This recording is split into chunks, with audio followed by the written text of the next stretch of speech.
Hi കൂട്ടുകാരെ, പുതിയൊരു വീഡിയോയിലേക്ക് എല്ലാവർക്കും സ്വാഗതം. അങ്ങനെ അനിതയോട് ഇങ്ങനെ ഫ്രാൻസിസ് പറയാണ് ഏറ്റവും നല്ല ആൾ ഗോപാൽജിയാണ്, ഈ മഞ്ജുവിനെതിരെയുള്ള ശത്രു ഗോപാൽജിയാണ് എന്നൊക്കെ പറയുമ്പോൾ അനിത എന്നാൽ അവരെ കാണണമെന്നുള്ള ആ തീരുമാനം എടുക്കുകയാണ് കേട്ടോ. പിന്നീട് മഞ്ജുവിനെയാണ് കാണിക്കുന്നത്. മഞ്ജു ചെയ്തതുപോലെ തന്നെ ഗിരി ഇങ്ങനെ കണ്ണാടിയുടെ മുന്നിൽ ഒരു കടലാസിൽ ഓരോന്ന് എഴുതി വെച്ചിരിക്കുകയാണ്. നിനക്ക് കഴിക്കാനുള്ള മരുന്ന് ഇവിടെ എടുത്തു വെച്ചിട്ടുണ്ട്, ഫുഡ് താഴെയുണ്ട്, അതുപോലെ തന്നെ ഹോസ്പിറ്റലിൽ ഈ പറയുന്ന പോലീസ് സ്റ്റേഷനിലോട്ട് പോകുമ്പോൾ നല്ല ശ്രദ്ധിക്കണം. ഇന്ന് വൈകിട്ട് ഉച്ചയ്ക്ക് ശേഷം നിനക്ക് ഹോസ്പിറ്റലിൽ ചെക്കപ്പ് ഉണ്ട്, ഞാൻ അവിടെ കാത്തു നിൽക്കുന്നുണ്ടാവും. പുറത്തു നിന്ന് ഒരു ഭക്ഷണം വാങ്ങി കഴിക്കരുത്.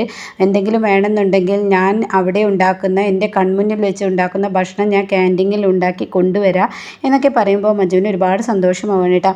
പിന്നീട് മഞ്ജു ഇങ്ങനെ ഗിരിയുടെ അടുത്തോട്ട് എത്തിയിരിക്കുകയാണ്. അപ്പോൾ ഗിരി ഇങ്ങനെ അവിടെ നിൽക്കുന്നുണ്ട്. അപ്പോൾ മഞ്ജു വരികയാണ്. അപ്പോൾ റിപ്പോർട്ടൊക്കെ കിട്ടിയിട്ടുണ്ട്, എന്തായാലും ഡോക്ടറെ കാണിക്കണം, മഹേശ്വരി ഡോക്ടർ ഇവിടെ ഇല്ല, മഹേശ്വരി ഡോക്ടർ റൗണ്ട്സിന് പോയിരിക്കുകയാണ് എന്നൊക്കെ അങ്ങനെ പറയുന്നുണ്ട് എന്നിങ്ങനെ പറയണം കേട്ടോ.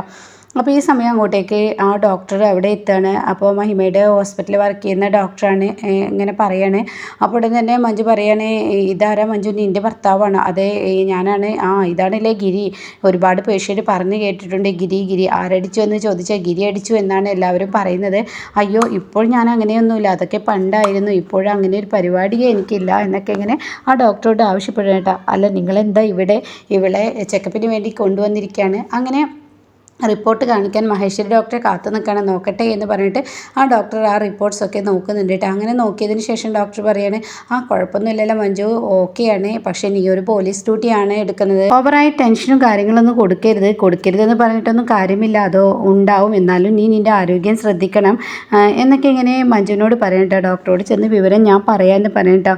ഇതേ സമയം കാണിക്കുന്നത് ഇങ്ങനെ അനിതയാണ്. അനിത അങ്ങനെ ഗോപാൽജിയുടെ വീട്ടിൽ ചെന്നിരിക്കുകയാണ്. അങ്ങനെ അനിത ചെന്ന തന്നെ ചാച്ചുവാണ് വാതിൽ തുറക്കുന്നത്. അപ്പോൾ ചാച്ചുവിൻ്റെ മുന്നിലോട്ട് തൻ്റെ ID കാർഡ് വ്യക്തമാക്കുകയാണ്, ഇത് ഞാനാണ്, ഇന്ന പോലീസ് സ്റ്റേഷനിലെ എന്താണ് പോലീസുകാരിയാണെന്നുള്ള ആ ഒരു ഇത് അനിത പറയാണ്. അപ്പോൾ ഈ ലേഡീസ് കോൺസ്റ്റബിളൊക്കെ എന്തിനാണ് ഇവിടെ കയറി വന്നിരിക്കുന്ന കാര്യം എന്തെന്ന് കൂട്ടിക്കോ, ഇത് സാധാ ഒരു കോൺസ്റ്റബിൾ അല്ല, ഒരു സാധാ കോൺസ്റ്റബിൾ എന്ന് ഞങ്ങൾക്ക് ബഹുമാനിക്കേണ്ട ആവശ്യമില്ല, മര്യാദക്ക് പോകുന്നുണ്ടോ, എനിക്ക് ഗോപാൽജിയെ കാണണമെന്ന് പറഞ്ഞാൽ ഗോപാൽജിയെ കാണാം. അപ്പോഴാണ് ഗോപാൽജി ആ വഴി വരുന്നത്, ആരാ എന്താ എന്നൊക്കെ ചോദിക്കുകയാണ്. അപ്പോൾ തന്നെ ഗോപാൽജിയോട് പറയണം, അനിത ഞാൻ പോലീസ് സ്റ്റേഷനിലോട്ട് കോൺസ്റ്റബിളായി വന്നവളാണ്, ആ സ്റ്റേഷനിൽ ഏത് വനിതാ കോൺസ്റ്റബിൾ വന്നാലും അവരൊക്കെ എനിക്ക് തലവേദനയാണ്, അങ്ങനെ തലവേദന ആവുന്ന ഒരാളല്ല ഞാൻ. അതെന്താ നീ അങ്ങനെ അല്ലാത്ത, ഫ്രാൻസിസ് പറഞ്ഞിട്ട് വന്നതാണ്, ഫ്രാൻസിസിന് കൊടുക്കാനുള്ളത് ഞാൻ അവിടെ കൊടുക്കുന്നുണ്ട്, ഇനി അടുത്ത ഒരാൾക്ക് കൊടുക്കാൻ ഞാൻ ഉദ്ദേശിക്കുന്നില്ല. അല്ല എന്നെ പരിചയപ്പെടുത്തി കഴിഞ്ഞാൽ തീർച്ചയായും ഗോപാൽജി എന്നെ നിങ്ങൾക്കൊപ്പമാണ് നിർത്തുകയുള്ളൂ, എന്നെ നിങ്ങൾക്ക് പറഞ്ഞാൽ മനസ്സിലാവില്ല, പക്ഷേ എൻ്റെ അച്ഛനെ നിങ്ങൾക്ക് മനസ്സിലാവും എന്ന് പറയട്ടെ. അങ്ങനെ തൻ്റെ അച്ഛൻ്റെ ഫോട്ടോ കാണിച്ചു കൊടുക്കുകയാണ്. അയ്യോ അനിലോ എന്നുള്ള ഭാവത്തിൽ ഇങ്ങനെ നിൽക്കുകയാണ്. ഇത് അനിലല്ലേ എന്നപ്പോഴേക്കും ചാച്ചു പറയണേ. അങ്ങനെ ഇവിടെ തന്നെ അനിലിനെ എല്ലാവർക്കും അറിയാലോ, അപ്പം എൻ്റെ അച്ഛൻ്റെ അവസ്ഥയ്ക്ക് നിങ്ങൾക്ക് അറിയാലോ, ശങ്കരൻ മരിച്ചതിൽ പിന്നെ കസ്റ്റഡി മരണം ഉണ്ടായതിൽ പിന്നെ ഈ പറയുന്ന എൻ്റെ അച്ഛനാണ് സസ്പെൻഷനും കാര്യങ്ങളും കിട്ടിയതിൽ കുടിയും കാര്യങ്ങളൊക്കെ ആയിട്ട് എൻ്റെ അച്ഛൻ ഒരുപാട് ബുദ്ധിമുട്ടിയിട്ടുണ്ട്. പിന്നീട് എൻ്റെ അച്ഛൻ അതിൽ നിന്ന് ഒരിക്കലും റിക്കവർ ആയില്ല. പക്ഷേ ഞങ്ങൾക്ക് ജീവിച്ചു പോകാനുള്ള സമ്പാദ്യമൊക്കെ ഗോപാൽജി തന്നിട്ടുണ്ട്. പക്ഷേ ഇവിടെ ഇപ്പോൾ എൻ്റെ അച്ഛൻ ഈ പറയുന്ന ശങ്കരനെ കൊന്നതും ഗിരിയുടെ അച്ഛനെ കൊന്നതും ആരാണെന്ന് ഞങ്ങൾക്കറിയാലോ, ഗോപാൽജി ഇല്ലേ എന്ന് പറയട്ടോ.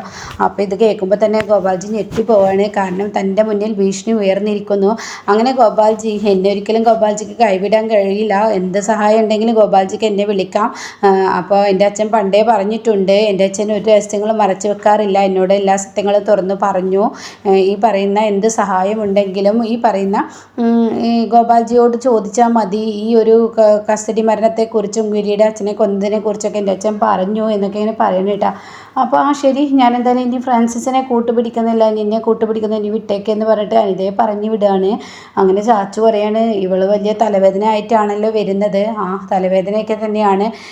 പോലീസ് സ്റ്റേഷനിൽ ഞാൻ പറഞ്ഞല്ലോ, ആര് വന്നാലും ഒരു വനിതാ കോൺസ്റ്റബിൾ വന്നാൽ ഇത് തന്നെയാണ് മഞ്ജുവിനൊപ്പം ഒന്നും ഉണ്ടായിരുന്നത്, അതിനെ ഞാൻ പറഞ്ഞു വിട്ടോ. ഇപ്പോൾ അടുത്തതാ ഇവളും എനിക്ക് തലവേദന തന്നെയാണ് എന്ന് പറയുമ്പോൾ അപ്പോൾ എന്താണ് ഗോപാൽജി ഉദ്ദേശിക്കുന്നത്, ഏട്ടൻ എന്താ ഉദ്ദേശിക്കുന്നത്, ഏട്ടൻ അവൾക്ക് അടിമയാവാനാണോ ഉദ്ദേശിക്കുന്നത് എന്ന് പറയുമ്പോൾ ഞാനോ എന്നുള്ള ആ ഭാവത്തിൽ ഇങ്ങനെ നിൽക്കുന്നു കേട്ടോ. അങ്ങനെ ഒരു പുഞ്ചിരി കാണിക്കുന്നുണ്ട്, അതായത് അവളെ കൊല്ലണമെന്നുള്ള ആ ഒരു പുഞ്ചിരിയോട് കൂടിയിട്ടാണ് ഗോപാൽജി നിൽക്കുന്നത്. പിന്നീട് കാണിക്കുന്നത് മഞ്ജുവിനെയാണ്. മഞ്ജുവിനോട് ഗിരി സംസാരിക്കുകയാണ്. ഗിരി പറയാണ്, മോളെ നീ നിൻ്റെ ആരോഗ്യം ശ്രദ്ധിക്കണം. എനിക്ക് യാതൊരുവിധ കുഴപ്പങ്ങളും ഉണ്ടാവാൻ പാടില്ല. നമ്മുടെ കുഞ്ഞാണ് നിൻ്റെ വയറ്റിൽ. ഡോക്ടർ പറഞ്ഞത് കേട്ടില്ലേ? ലീവ് എടുക്കാൻ. നീ ലീവ് എടുക്ക്. ലീവിന് കൊടുത്തിട്ടുണ്ട്. ആ സമയമാകുമ്പോഴേ ലീവ് കിട്ടുള്ളൂ, അല്ലാതെ കണ്ട് ലീവ് കിട്ടില്ല. അത് പറഞ്ഞാൽ പറ്റില്ല. നമ്മുടെ കുഞ്ഞിനാണ് പ്രശ്നങ്ങൾ. നീ നമ്മുടെ കുഞ്ഞിനെ ഇതാക്കണം. ഇതും ഗോപാൽജി പറഞ്ഞതായിരിക്കില്ലേ? എന്തിനാ എപ്പോഴും നീ ഗോപാൽജിയെ പറഞ്ഞ് നീ ഗോപാൽജി അറസ്റ്റ് ചെയ്യുക, അവരുടെ മകളെ അറസ്റ്റ് ചെയ്യുക, എന്ത് വേണമെങ്കിലും ചെയ്യാം. പക്ഷേ ഞാനൊരു കാര്യം പറയട്ടെ മോളെ, നീ അത് പറയുന്നത് പോലെ ഒന്ന് കേൾക്ക് എന്നിങ്ങനെ പറയുമ്പോൾ മഞ്ജുവിൻ്റെ ചെറിയ പുഞ്ചിരിയുണ്ട്. പക്ഷേ ഗിരിക്ക് മുന്നിൽ അത് കാണിക്കില്ല കേട്ടോ. പിണക്കത്തോടു കൂടി തന്നെ പോവാണ്. എൻ്റെ ആരോഗ്യം, എൻ്റെ കുഞ്ഞിനെ ശ്രദ്ധിക്കാൻ എനിക്കറിയാം. പോലീസ് ഡ്യൂട്ടി എങ്ങനെയുള്ള ഡ്യൂട്ടിയാണെന്നും എൻ്റെ കുഞ്ഞു പോലെ തന്നെയാണ് ആ ഡ്യൂട്ടി എനിക്ക് എന്നൊക്കെ ഇങ്ങനെ പറയുന്നു കേട്ടോ. പിന്നീട് ഇങ്ങനെ കാണിക്കുന്ന സഞ്ജയാണ്. സഞ്ജയ് ഇങ്ങനെ ആരോ കാത്തു നിൽക്കണം. അപ്പോഴാണ് അങ്ങോട്ടേക്ക് സ്വപ്ന വരുന്നത്. സ്വപ്നയെ കാണുന്ന സഞ്ജയ്ക്ക് ഒരുപാട് സന്തോഷമാവണം. അതിന് സഞ്ജയ് ചോദിക്കാൻ, നിന്നെ കണ്ടിട്ട് എത്ര നാളായി? അപ്പോൾ സ്വപ്ന പറയാണ്, സഞ്ജയേട്ടൻ എന്തിനാ എന്നെ കാണണമെന്ന് പറഞ്ഞത്? മോളെ നിന്നെ കാണാഞ്ഞിട്ട് എത്ര ദിവസമായി, എന്തിനാ നമ്മളുള്ള കാണൽ വരവൊക്കെ? ഈ പറഞ്ഞ സഞ്ജയേട്ടൻ്റെ അച്ഛൻ ഗോപാൽജി ഇനി അറിഞ്ഞു കഴിഞ്ഞാൽ അയാൾ എന്നെ ഭീഷണിപ്പെടുത്തി ഇന്നും എൻ്റെ മനസ്സിലുണ്ട്. നീ ആ ഭീഷണിയൊന്നും പേടിക്കണ്ട. എൻ്റെ അച്ഛൻ്റെ സ്ഥാപനങ്ങളൊക്കെ കൊണ്ടുപോകണമെങ്കിൽ ഗിരി വേണം. ഗിരി ഇല്ലാത്ത സ്ഥാപനങ്ങൾ ഒരിക്കലും മുന്നോട്ട് പോവില്ല. അതുകൊണ്ട് തന്നെ നമ്മുടെ ഈ ഒരു ബന്ധം അച്ഛന് എന്തായാലും അനുകൂലം തന്നെയാണ് പറയുക. നിൻ്റെ ഏട്ടനെ അച്ഛനൊരു പേടിയുണ്ട്. അപ്പോൾ അത് കേട്ടോടെ തന്നെ സ്വപ്നയ്ക്ക് മനസ്സിലാവാണ് പേടിയുണ്ടല്ല. അപ്പോൾ എൻ്റെ ഏട്ടനെ കൊണ്ട് അങ്ങനെയെങ്കിലും ഒരു ഉപകാരമുണ്ട്. അതിരിക്കട്ടെ, നീ എന്താ സന്തോഷ വാർത്ത ഉണ്ടെന്ന് പറഞ്ഞത്? എനിക്ക് ലൈസൻ കിട്ടിയെന്ന് പറഞ്ഞിട്ട് ലൈസൻ കാണിച്ചു കൊടുക്കാനിട്ടാ. എന്തായാലും ലൈസൻ കിട്ടിയ സ്ഥിതിക്ക് ഞാൻ ഇന്ന് കെട്ടിപ്പിടിക്കട്ടെ എന്നൊക്കെ പറയുമ്പോൾ, അയ്യോ ഇത് പൊതു അല്ലേ, അപ്പോൾ അവിടെ വെച്ച് കെട്ടിപ്പിടിക്കല്ലേ എന്നൊക്കെ ഇങ്ങനെ പറയുമ്പോൾ, അതൊന്നും പറഞ്ഞാൽ പറ്റില്ല എന്ന് പറഞ്ഞിട്ട് വീണ്ടും കെട്ടിപ്പിടിക്കാനിട്ടാ. അപ്പോൾ ഈ സമയം ഷാലിനി വഴി വരികയാണ്. അങ്ങനെ ഷാലിനി തൻ്റെ വണ്ടി ബാക്കിലോട്ട് എടുത്തിട്ട് പതുക്കെ പൊന്തയിൽ നിന്നിട്ട് ഈ ഒരു വീഡിയോയും ഫോട്ടോ ഒക്കെ എടുക്കണം കേട്ടോ. ഏട്ടൻ്റെ പണി ഇതാണ് അല്ലേ? അപ്പോൾ ഉടൻ തന്നെ സഞ്ജയ് പറയണേ, നീ ഇപ്പോൾ ലൈസൻ കിട്ടിയിട്ട് നീ ഇതിങ്ങനെ പെട്ടിയിൽ വെച്ചാൽ പോരാ. ലൈസൻ എൻ്റെ വലിയ ആഗ്രഹമായിരുന്നു. കാരണം എന്നെ മഹിമയും മഞ്ജുവും എല്ലാവരും കളിയാക്കുമ്പോൾ അവർക്ക് മുന്നിൽ ലൈസൻ എടുക്കണമെന്ന് ഒരു ആഗ്രഹം ഉണ്ടായിരുന്നു. അപ്പോൾ സഞ്ജയ് പറയാം, ഒരുപാട് പൊട്ടിയിട്ടാണെങ്കിൽ ഇനി അത് നേടിയില്ലേ? അതേ നേടി.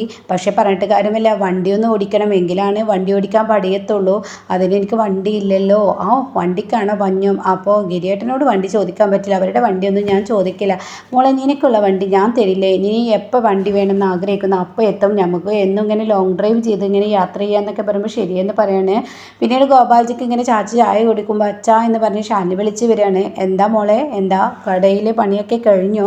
ഹോട്ടലിൽ എന്തായി എന്നൊക്കെ ചോദിക്കും. അതൊക്കെ കഴിഞ്ഞു, അതൊക്കെ നന്നായി നടത്തുന്നു. പക്ഷേ ഏട്ടൻ്റെ അച്ഛൻ എന്താ വിചാരിച്ചിരിക്കുന്നത്? ഏട്ടൻ്റെ പല വാണിങ്ങും അച്ഛൻ കൊടുത്തിട്ടും ഏട്ടൻ നന്നാവാൻ ഉദ്ദേശിക്കുന്നില്ല. എന്താ നീ പറഞ്ഞു വരുന്നത്?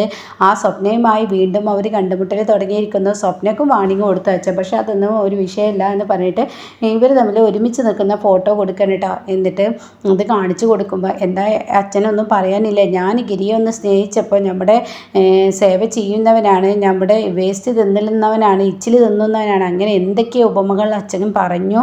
ആ ഉപമ ഒന്നും ഇപ്പോൾ സഞ്ജയ്ക്കില്ലേ? ഇങ്ങനെ പോവുകയാണെങ്കിൽ അവരുടെ കല്യാണം അച്ഛൻ നടത്തി കൊടുക്കേണ്ടി വരും. അപ്പോൾ അത് കേട്ട ഉടനെ തന്നെ ചാച്ച പറയണേ, എടി ഇനി സഞ്ജയിനെ ഇങ്ങനെ അച്ഛനെ എതിരാക്കുകയാണോ എന്നിങ്ങനെ പറയുമ്പോൾ ആ ഒരു സീനിലാട്ടോ എപ്പിസോഡ് നിർത്തിയിരിക്കുന്നത്.